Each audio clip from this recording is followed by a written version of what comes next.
The gate swim on the long lake, strangely enough, called the gate because it's right next to the gate. So, obvious name for the swim, great swim. Now, here you're fishing to the same margins as you would be in the shed swim, but they are slightly further away.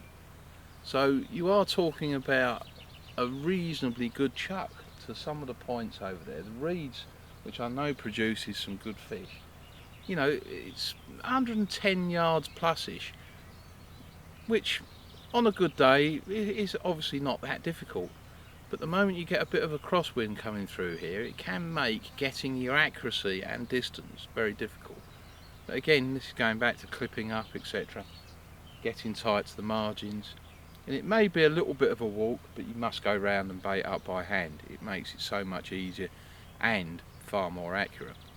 So you've got the far margins, but you've got 100 yards of water in between the far margin and this margin. So you can't write off that area. In fact, while we've been standing here preparing to film, I've noticed fish show in open water. So if they're swimming through and showing in open water, they're catchable. So look for the spots out there, broken gravel, etc, etc. Right, and whenever they show, try sticking a bait on its head, because I've always found that if you see one fish, it's very unlikely to be on its own. So there's always likely to be more fish with it. Cast at the bubblers, showing fish can always nick you a bite, you know, especially if times are a little bit tough. But the fish are giving themselves away. Now, one thing you will notice in the swim is that there's these reeds on your right hand side here.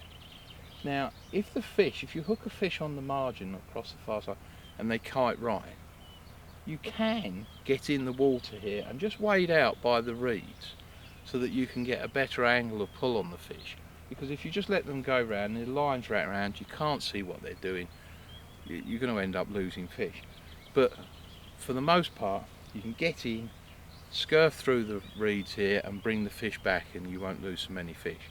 It may look deep, trust me, at worst it's waist deep, but don't venture too far away from the reeds because it does drop off quite quickly. So you've got the open water, you've got the far margins, good area for zig rigs because the fish are moving backwards and forwards all the time.